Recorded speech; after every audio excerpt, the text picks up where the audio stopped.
గురుభ్యో నమః. పరమశివుడు తనను నమ్ముకున్నటువంటి భక్తుల పట్ల చూపించినటువంటి మరొక అద్భుత లీలని ఈ వీడియోలో మనము తెలుసుకుందాం. ఈ సంఘటన చోళరాజులు పరిపాలిస్తూ ఉన్నటువంటి కాలంలో జరిగిన అద్భుతమైనటువంటి సంఘటన. ఒక ఊరిలో తన సన్నిధిలో తనని నమ్ముకున్నటువంటి భక్తునికి పాము కాటు నుంచి రక్షణ కల్పించి, అలాగే తన సన్నిధిలో జరిగిన వివాహాన్ని మరొక ఊరిలో వేరొక గుడిలోనే తన సన్నిధిలో ఆ ఊరి జనులందరికీ సాక్ష్యంగా దృశ్యరూపకంగా చూపించి ఒక యువతి జీవితాన్ని నిలబెట్టిన పరమేశ్వరుని యొక్క అద్భుత లీలని మనం ఇప్పుడు వీడియోలో తెలుసుకుందాం. తమిళనాడులో కావేరీపూర్ పట్టణం అనే పేరు గల పట్టణం ఉండేది. ఆ పట్టణంలో ఒక వర్తకుడు ఉండేవాడనమాట. ఇతడు తన చెల్లెల్ని తన వర్ణంలోనే ఉన్న వాళ్లకు ఇచ్చి వివాహం చేశాడు. ఆమె మధురైలో స్థిర నివాసం ఉండి ఒక మగపిల్లవాణ్ణి కంటుంది. అయితే కొన్ని కారణాల వలన తన భర్త కుటుంబం తన సోదర కుటుంబాలతో గొడవలు వచ్చి విడిపోతారు. వాళ్ళకి ఒకరికొకరికి ఎలాంటి సంబంధం లేకుండా పోతుంది. అయితే ఈమె సోదరుడున్నాడు కదా, ఈ సోదరుడికి ఒక ఆడపిల్ల పుడుతుందన్నమాట. అతడు మాత్రం కావేరీపూర్ పట్టణంలోనే నివాసం ఉంటూ ఉండేవాడు. అలా ఉంటూ తనకు ఒక మేనల్లుడున్నాడు. ఇప్పటికి 10-12 ఏళ్ళు అయ్యుంటాయి. కాస్త వయసు వచ్చిన తర్వాత నా కూతుర్ని అతనికిచ్చి వివాహం చేస్తే బాంధవ్యం గట్టి పడుతుంది అని భావిస్తూ ఉండేవాడు ఇతను. ఇలా ఆలోచించుకుంటూ కూడా, కానీ విడిపోయి చాలా కాలం అయింది కదా, మళ్ళీ తన బావ ఒప్పుకుంటాడో ఒప్పుకోడో, అసలు దీనికి ఏమంటాడో అని చెప్పి లోపల మదన పడుతూ ఉండేవాడు ఆ వర్తకుడు. ఇతను ఆడపిల్లకు పెళ్లి చేయవలసినటువంటి సమయం వచ్చేటప్పటికి ఇతని భార్య ఇద్దరూ కూడా కాలం చేస్తారనమాట. ఆ పెళ్లికి ఎదిగినటువంటి పిల్ల అనాథ అయిపోతుంది. అయితే తనకు ఒక మేనత్త ఉందని, ఆమెకి కొడుకు ఉన్నాడని చెప్పి అతనికి తనను ఇచ్చి వివాహం చేయాలని తల్లిదండ్రులు అనుకుంటూ ఉన్నారనే ఊహ మాత్రం ఆ అమ్మాయి మనసులో మెదులుతూనే ఉండేది. అందువలన అతన్నే ఆమె భర్తగా భావించిందనమాట. ఈ అమ్మాయి తలంపు అక్కడ ఉన్నటువంటి ఊరి వాళ్ళు గుర్తించి ఒంటరిదైపోయినటువంటి ఆడపిల్లకి జీవితం ఇవ్వాలన్న ఉద్దేశంతో అక్కడి గ్రామ ప్రజలందరూ కూడా అతనికి ఈ అమ్మాయినిచ్చి వివాహం చేయాలని నిశ్చయించుకుంటారు. అయితే వెంటనే ఆ కుర్రవాడి చిరునామాను సంపాదించి అతన్ని వెంటనే ఆ కావేరీపూర్ పట్టణానికి రావలసిందిగా ఒక లేఖ రాస్తారనమాట.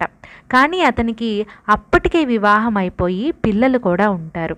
భార్య బ్రతికుండగా మరొక వివాహం చేసుకోవడం ఆ రోజుల్లో తప్పుగా ఉండేది కాదనమాట. అందుకని ఆ కుర్రవాడు అక్కడికి వస్తాడు. వచ్చి ఆమెతో తీర్థయాత్రలు ముగించుకొని మధురై తిరిగి వచ్చిన తర్వాత వివాహం చేసుకోవాలని అనుకుంటారు. అనుకున్నదే తడవుగా వారిద్దరూ కూడా యాత్రకి బయలుదేరుతారు. అయినా కూడా ఆ అమ్మాయిని పాపం దురదృష్టం వెంటాడుతూనే ఉంటుంది. యాత్ర మధ్యలో వాళ్ళు తిరుప్పురంబయ్యం అనేటువంటి ప్రదేశంలో ఆగుతారు. అలసిపోయి ఉండడం వలన స్నానం చేసి అక్కడ దైవ దర్శనం చేసుకొని ప్రసాదం తీసుకొని అక్కడే ఉన్న చెట్టు కింద నిద్రపోతారన్నమాట.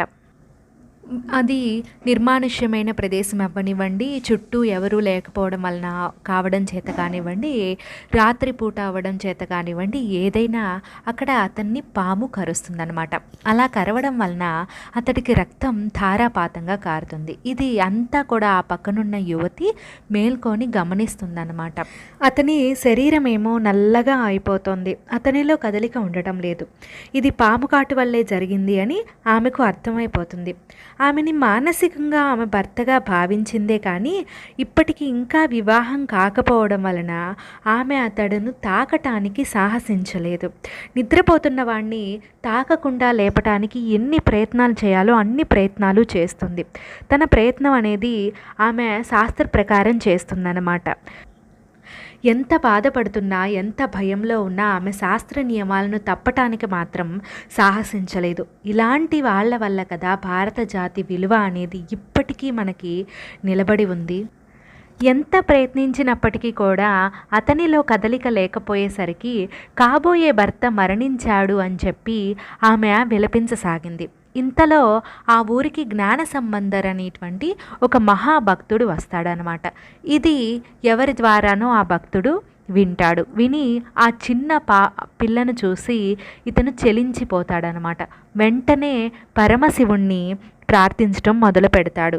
హాలాహలం తాగి లోకాన్ని రక్షించిన పరమేశ్వర, ఈ పాము కాటు నుంచి ఈ యువకుణ్ణి కాపాడు అని చెప్పి భక్తితో పరమశివుణ్ణి ప్రార్థిస్తాడనమాట. అంతేకాకుండా అప్రయత్నంగానే ఒక పాటని కూడా పరమశివుడి మీద రాస్తాడు. ఓ స్వామి, నీవు శ్మశానంలో ఉంటావు, అందుచేత యముని కాటు నుండి జనులను రక్షించగలవనే భావన ఈ పాపలో ఉంటుంది, కనుక ఈ పిల్లవాడిని రక్షించు అని తండ్రిని వేడుకుంటున్నట్లుగా ఆ ఆర్తి అనేది ఆ పాటలో కనపడుతుందన్నమాట.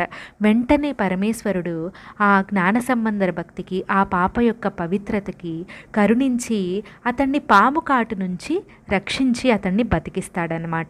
అందరూ సంతోషిస్తారు. జ్ఞాన సంబంధర్ వెళ్ళిపోతూ, ఇక ఎంతో కాలం వేచి ఉండకు, ఈమెను వెంటనే వివాహం ఆడాలని చెప్పి ఆ యువకునితో చెప్తాడనమాట. చెప్పి దంపతులై మధురై తిరిగి వెళ్ళండి అని చెప్పి సలహా ఇస్తాడు. మొదట ఆ యువకుడికి ఏమీ అర్థం కాక ఆశ్చర్యపడతాడు. కానీ నేను ఈ మహాత్ముని మాట వినాల్సిందే అని చెప్పి మనసులో అనుకుంటాడనమాట. నేను తిరిగి ఇంటికి వెళ్ళినప్పుడు నాకు మళ్ళీ వివాహం అయిందని తోటి ప్రజలతో ఎలా చెప్పగలను అని మనసులో అనుకుంటాడు.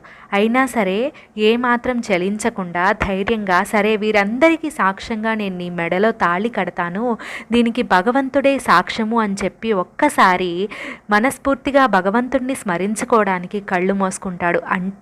వెంటనే అక్కడే ఉన్నటువంటి చెట్టు, నుయ్యి, అక్కడ ఉన్నటువంటి శివలింగం అనేవి అతని కళ్ళకు సాక్షాత్కరిస్తాయన్నమాట. తమిళంలో చెట్టుని వన్నీ అని అంటారు. వన్నీ అని అంటే వహ్ని అని అర్థం. లింగమే అగ్ని స్వరూపం. ఈ ఇద్దరి వివాహ విషయానికి ఇద్దరు అగ్నులు సాక్ష్యంగా ఉన్నారన్నమాట. వీళ్ళు వివాహం చేసుకున్నటువంటి ప్రదేశం తిరుపురంబయ్యం అనేటువంటి గ్రామం అన్నమాట. వీళ్ళు అక్కడ వివాహం చేసుకొని పరమశివుని సన్నిధిలో తిరిగి మధురై వీళ్ళు వస్తారనమాట. ఇక్కడ అతనికి ఇంతకు ముందే వివాహం అయింది కదా, మొదటి భార్య వీరిద్దరినీ చూసి కంగారు పడుతుందన్నమాట మొదట. అలాగే పైగా ఈమెమో మేనమామ కూతురని చెప్తున్నాడు, వెంటనే వివాహం చేసుకొని కూడా వచ్చేసాడని కొంత ఈర్ష్యకి కూడా లోనవుతుంది. అయితే అవేవి పైకి కనపడకుండా సంతోషంగా ముందు స్వాగతం చెప్తుందన్నమాట. కొంతకాలం వీళ్ళిద్దరూ కాపురం చేస్తారు. వీళ్ళిద్దరికీ కొంతకాలానికి ఒక బాబు కూడా పుడతాడనమాట. ఒక రోజున మొదటి భార్య కొడుకు రెండవ భార్యని కొడతాడు. అది చూసినటువంటి రెండవ భార్య ఆ అబ్బాయిని కొట్టదు, కానీ ఊరక మందలిస్తుందన్నమాట. అది అదునుగా తీసుకొని మొదటి భార్య రెచ్చిపోయి నానా దుర్భాషలు ఆడుతుంది.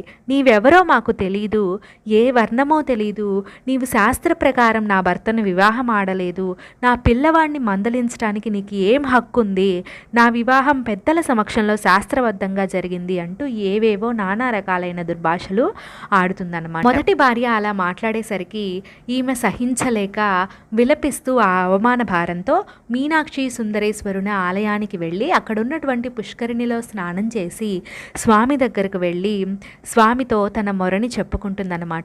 ఎక్కడ ఉన్నా పరమేశ్వరుడు పరమేశ్వరుడే కనుక తిరుపురంబయ్యంలో ఉన్న మధురలో ఉన్న పరమేశ్వరుడే కాబట్టి అక్కడ జరిగినటువంటి సంఘటనను ఇక్కడ స్వామి ముందు చెప్పుకుంటుందన్నమాట. స్వామి, నీవు చూస్తూ ఉండగా నీ స్థల వృక్షం దగ్గర వంటశాల మొదలైనవి సాక్ష్యాలుగా ఉండగా మా వివాహం జరిగింది. ఈరోజు జరగలేదని మా మీద నిందలు వేస్తున్నారు.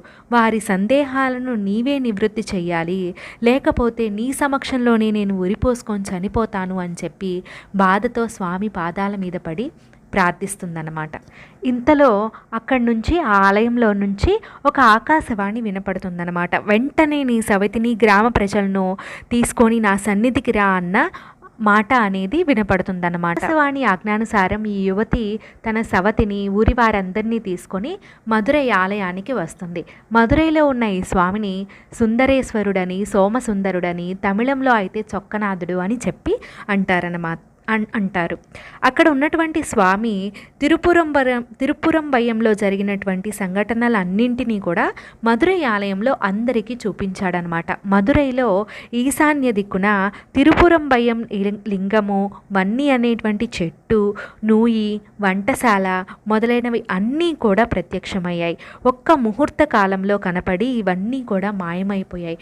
గ్రామస్తులందరికీ మొదట్లో ఇది ఆశ్చర్యం అని అనిపించినా ఆ తర్వాత రెండవ భార్య భక్తి ప్రపత్తులను చూసి అందరూ కూడా ఆశ్చర్యపోయారనమాట. మొదటి భార్య అయితే ఈమెను క్షమాపణ అడుగుతుంది. అలా మొదటి భార్య క్షమాపణ చెప్పిన తర్వాత రెండవ భార్య ఇలా అంటుందన్నమాట, నువ్వు అలా అనుమానపడటం సబబే, నువ్వు అలా అనుమానాన్ని బాహాటంగా బయట పెట్టావు కనుకనే నా ఆర్తిని చూసి భగవానుడు నాకు అండగా నిలబడ్డాడు అని చెప్పి చెప్తుందన్నమాట. ఇది కూడా యథార్థంగా జరిగినటువంటి సంఘటనే. వీరిద్దరూ వివాహం చేసుకున్నటువంటి ఆలయము భారతదేశంలోని తమిళనాడు రాష్ట్రంలో కుంభకోణానికి దగ్గరగా ఉన్న తిరుపురంబయం అనేటువంటి గ్రామంలో ఇప్పటికీ వీరు వివాహం చేసుకున్నటువంటి ఆలయం అనేది ఉందన్నమాట. ఇక్కడ ప్రధానమైనటువంటి దైవం పరమేశ్వరుణ్ణి సాక్షినాథేశ్వరునిగా పూజిస్తారన్నమాట. ఇక్కడ పరమశివుడు సాక్ష్యంగా వచ్చి సాక్ష్యం చెప్పాడు కనుక ఇక్కడ ఈయనను పరమశివుణ్ణి సాక్షినాథేశ్వరునిగా పూజిస్తారు. అలాగే అమ్మవారు పార్వతీదేవిని ఇక్షువనిగా పూజిస్తారన్నమాట ఇక్కడి జనులు అంతా కూడా. మీకు ఇప్పటికే ఈ ఆలయానికి సంబంధించిన విశేషాలు కనుక తెలిసి ఉంటే కింద కామెంట్ సెక్షన్లో కామెంట్ చేయండి. మరిన్ని ఆసక్తికరమైన విషయాలను మరొక వీడియోలో మనం తెలుసుకుందాం. అప్పటి వరకు అపార కరుణాసింధుం జ్ఞానదం శాంతరూపిణం శ్రీ చంద్రశేఖర గురుం ప్రణమామి ముదావహం.